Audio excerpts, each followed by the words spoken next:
Hello, this is Jamie Mitchell, and we are back with another episode of the Libertarian Uncensored podcast, going over all the posts on the Libertarian Uncensored subreddit. Let's get right into it. First, we have city issues seizure notices for mayor's motorcade after failing to pay red light speed cam tickets from CWBChicago.com by Chabonet. And I think that's I guess that's good because normally the government doesn't hold itself accountable, so it's good to see them hold themselves accountable in this instance. Then we have the call of history. It is time for the court to speak as one, overturning the Colorado opinion from JonathanTurley.org by Chabonet, and I personally would agree with that. I don't think we should be justifying kicking people off the ballot for legal constitutional reasons, because, now they're trying to get Biden off the ballot, that just goes to show you we just shouldn't be kicking off people off the ballot, if they have the valid requirements beyond, like, the valid signature requirement and the valid, any financial requirements. So that's my thoughts on that issue. As long as you have the valid signature requirements, you should be able to be on, I would say.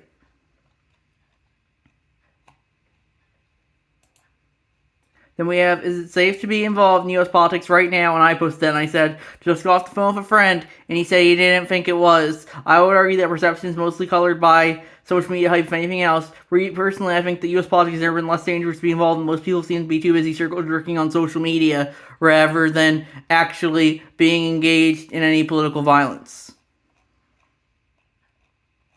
So that's my thoughts on that issue. Then we have Why the Legal Immigration System is Broken, a short list of problems from Cato.org by Clorox. And I would agree with that. The legal immigration system is very hard to immigrate. That's why a lot of people do it illegally. And that's why, people can justify doing it illegally, yeah. So that's why I think we need to make it as streamlined, as easy as possible. That's my thoughts on that issue. Then we have Political Violence in Polarized U.S. at its worst since 1970s from Reuters.com by Clorox. And I said, the leading cause is media hype and social media hype. Also, what constitutes political violence can be very subjective. One woman threw a plastic ball at me when I was knocking doors to get signatures to get on the ballot last year. She's more angry at being disturbed than anything else, but you could make the argument that could be as political violence since I was engaged in a political activity at the time. So then we have RFK Jr., and that's a sharing of a tweet from Chabonet. RFK Jr. tweet, Trump blocked from ballot in Colorado when a court is in another country disqualifies an opposite client from running. We say that's not a real democracy. Now it's happening here. I'm not a Trump supporter. If I were, I wouldn't be running against him. But I want to be in a fair election, not because he's off the ballot. Let the voters choose, not the courts. Hashtag Kennedy 2024.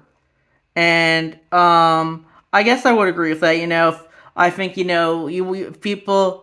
I'm just starting to think we probably shouldn't even have people on the ballot at all. We should just have all write-ins, I would say, Let people do their own research and write in whoever they want. Because, it's easy to kick people off the ballot, and especially if the narrative's not on their side.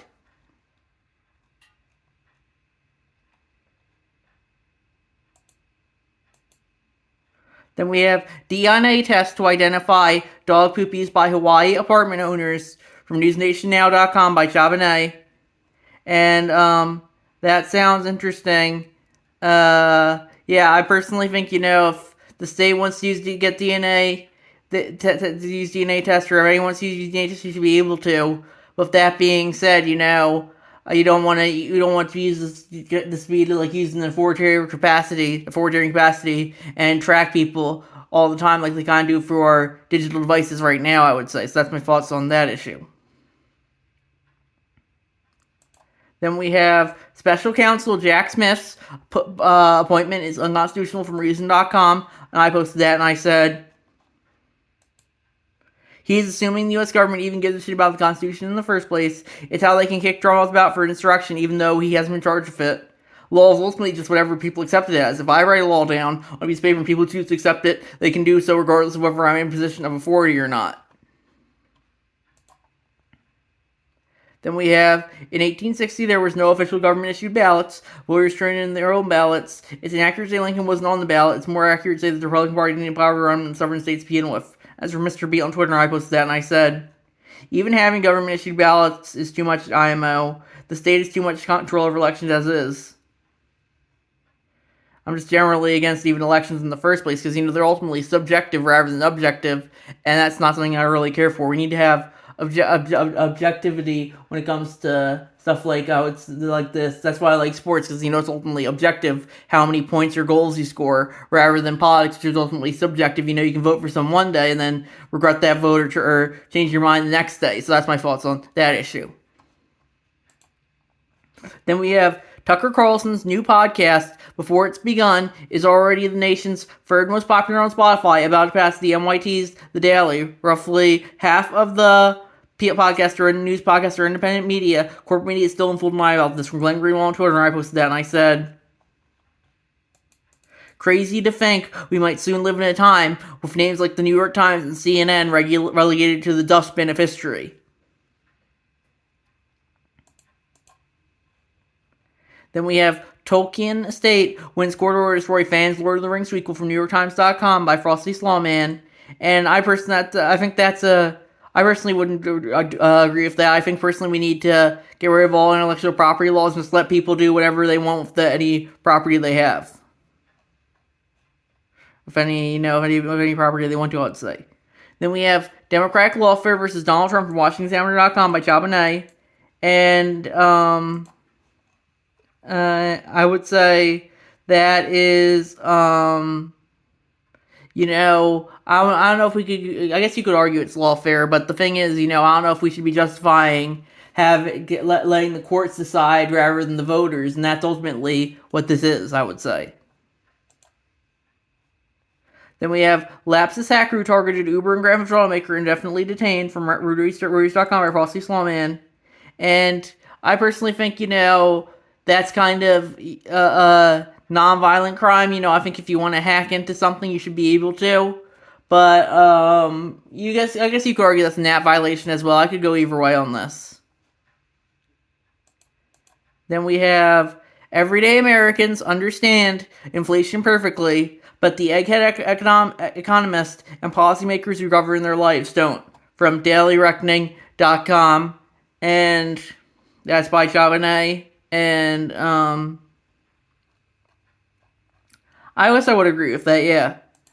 The economist, ultimately, whoever is considered an expert is by the ruling class is just ultimately going to sell their agenda at you, and that's why I think I think they understand inflation, but I personally think that they rather want inflation so they can give the ruling class more power and therefore get more power for themselves. So that's my thoughts on that issue. Then we have Thomas Sowell on what freedom means from Charbonnet, and they have the picture of Thomas Sowell quoting, "Freedom ultimately means for other people to do things that you do not approve of," from Thomas. And yeah, I would agree with that. If people want to do things that I don't agree with, I think I should be able to do. I don't like telling people what to do. I'm a libertarian. I think people telling other people what to do isn't libertarian, and that's something that I think we need to remember. I like one of the top comments, Epstein took this quote too far. Yeah, exactly. Yeah, I would argue that, Epstein was engaged in NAP violations, but in NAP violations, that I don't know if people want to violate NAP, I think they should be able to. But the thing is, ultimately it's up to the people to hold them accountable, because I don't trust the state to enforce laws without exceeding the authority given to it. Then we have congratulations to everyone from Illinois who left, from mishtalk.com by Charbonnet. And I think that just goes to show you how a lot of people don't want to live in an authoritarian state like Illinois, because especially with it's very authoritarian there with all the the bigger a state is, the more authoritarian it tends to get, and I think Illinois is definitely one of them, when it comes to authoritarian states. Especially the big cities tend to be very authoritarian, like Chicago, that's very authoritarian. But some they let some crime go because they want to use anarcho tyranny to control the people, and that's not something that I think is libertarian. That's my thoughts on that issue. Then we have the police officers who searched for a book in a Great Barrington classroom also used a body camera. The ACL used deep concerns from BerkshreEagle.com by Frosty Slawman. And I guess I would kind of agree with that. I think we should have body cameras on police so they can be held accountable. But I guess that I might be able to misuse this camera, so that's why I guess what this is arguing right here. Then we have Dukes of Hazzard star calls for Joe Biden and his son to be publicly hanged from wallstory.com by Clorox. And I said, it's different when they do it. And I linked to the picture of Kathy Griffin with the severed Trump head she posted on Twitter, I think back in 2017. They care about this, but they don't care. They just want to, if it was a Democrat saying, oh, Trump needs to be hung, they would just justify it. So it just goes to show you they're really two sides of the same coin. Then we have, was the Capitol riot insurrection? Did Trump engage in it from Reason.com, like 2000's Time of Charm? And I said, I like what 2000's Time of Charm had thoughtful and reasonable analysis that most here will reject out of hand. And I said, agreed, I don't like Trump. If Reddit had its way, everyone who has ever not voted straight D would be sent to the camps. Then we have, all gun laws are infringements from Being Libertarian on Twitter, and I posted that, and I said, all laws are infringements, not just gun ones. As libertarian, I don't like telling people what to do, and I think all laws essentially tell people what to do, and I don't think the people should be told what to do if they don't want to do it. I personally wouldn't say, go crazy and do a mass shooting, but, if you want to justify that, ultimately, I hope someone would stop you as soon as possible, but, if you're going to justify, you're going to justify, and I don't think the state should be telling you what to justify and what not to justify. Then we have, CA gun owners demand restraining order against state surveillance law from MLN.com by Chabanay. And I would agree with that. We need to support everyone's right to have guns, as many guns as they want. And if they violate that for them, hopefully someone else will hold them accountable for it. Then we have Teacher Union Power is still in full bloom from amgreatness.com by Chabanay. And I would agree with that. And then we have Argentina's new government threatens protesters with welfare cuts from BusinessCenter.com by MK Search. And I like what 2000 Time of Charm says, do it for everyone. I said agreed. People need to learn to be less dependent on government, especially if they are protesting against it. Then we have Dave Rubin stand up explained by an expert, thankfully, from Baton 13. That's a YouTube video from The Bachelor's of Music. And, yeah, I personally don't really care for Dave Rubin, but, this is just kind of an agenda piece against him because, anytime someone uses the word expert, they just want to find a way to say, oh, this is an expert, you have to listen to them, and any dissent against them will be quashed automatically on account of them being an expert. That's what the media usually does when it comes to things like being an expert or the science and all that, Then we have, what constitutes democracy is ultimately subjective rather than objective, and I posted that, and I said, the U.S. is generally seen as a democratic country, but if you look at several laws that openly contradict the fact there are age limits for the presidency and some other offices is a big one, in addition to the fact that the president has meant to be a natural-born U.S. citizen. In addition to the 22nd Amendment and other term limits go into democracy as well. Trump getting roofs and ballots in the Colorado GOP primary is just the latest example of how democracy can be whatever the government says it is. If people want to vote in half can, full can, Dr. Pepper, I don't think that would be a good decision. But in a true democracy, they should be able to do so. That's my thoughts on that issue.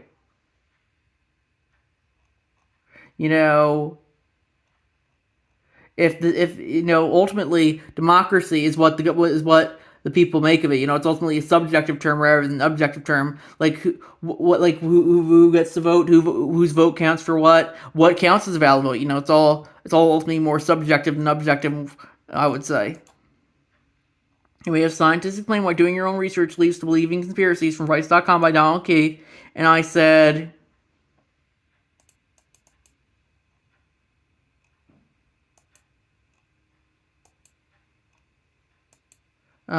experts say don't question anything that authority tells you.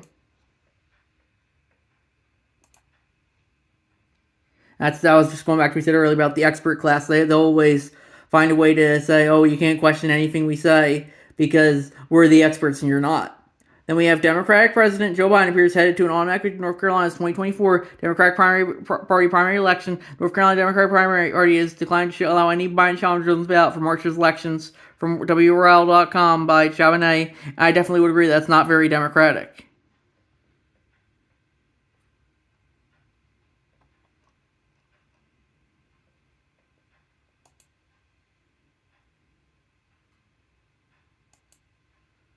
We have White House hysteria, new domino theory, Putin won't stop Ukraine from mishtalk.com by Chabonet. And I personally think this might just be war propaganda, but we'll have to see how that plays out, yeah. Then we have President Biden is wrong. Military spending does not produce wealth from Mises.org by Chabonet. And I would agree with that. The military spending is just to get the people like Raytheon, Lockheed Martin rich rather than the con man. Then we have Morning Consult poll. Trump now leads Biden among 18 to 34-year-olds, and Biden continues to lose support among black and Hispanic voters. Trump also maintains near edge among independents. And that's a tweet from the election wizard. And I personally would take these polls with a grain of salt because, polling isn't always accurate. Like, look at the 2016 election polls that also Hillary was going to win. But, yeah, this is important. It's important to always, be aware of what the public says and how pissed off the people are at Joe Biden and how they might even vote for a guy, who's in all the legal trouble in the world against him because of it. Then we have the most interesting shifts in U.S. politics I've noticed, and that's the self-post that I made. And I said, when I was a kid and for most of my teenage years, 2000s, early 2010, skepticism was mostly associated with the political left. You saw it when the kind of stuff like questioning the Iraq War and the atheist movement, which will brand themselves as skeptics in regards to government and religion, respectively. With the rise of Donald Trump in the mid-2010s, it seems like being a skeptic started to be more associated with the political right, like when it came to vaccine skepticism and government/media criticism as a whole. Just something interesting I noticed. And I would agree with that, because, the thing is, ultimately, the side who's in power, who controls the culture and the narrative, ultimately, when they question something, it's skepticism, but when someone you agree with questions something, it's skepticism, but someone you disagree with questions something, it's conspiracy theory, and that's how they can control the narrative, regardless of what is and isn't accepted. Then we have, President Biden announces he's pardoning all convicted felons convictions of federal marijuana possession from USAtoday.com by LinkedIn. And I'll believe that when that's a crossword from the news subreddit, and I'll believe that when I see it. I think he announced that like a year ago, but nothing really came of it, so we'll have to see what happens.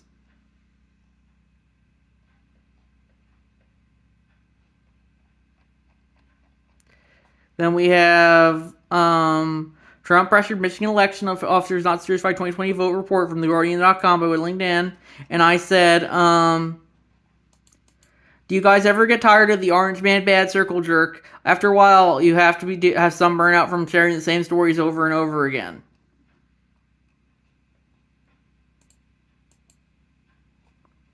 Then we have a Tampa attorney has filed a federal lawsuit against the Florida Democratic Party, FDP, for placing only President Biden's name on the ballot in March 2024 presidential primary election in Florida. However, Democrats challenging Biden for the party's nomination were excluded from Chabonet from FloridaPhoenix.com, and I would agree that's not something that's very democratic, I would say, and they need to be held to that standard, especially they say to promote democracy, so I'd agree with the attorney there, I guess. Then we have political orientations reportedly of brain structuring adults from NCBI, NIM, NIH.gov by Travel Size Superman. And I said, study says narrative I agree with, everyone else is stupid. Because that's pretty much what they're trying to say, the study says the science says we're right, and if you question science, well, then you're just an idiot. That's just how they use language to manipulate rather than communicate, as Michael Malice says. It's just a way for them to quash dissent. Then we have, who were the allies Monroe spoke of? Nobody bothers to look it up, and yet it makes all the difference. Reading the Monroe document for real historical context from Mello Manje on this YouTube video from Letting My Thoughts Out. And I definitely would agree that, ultimately,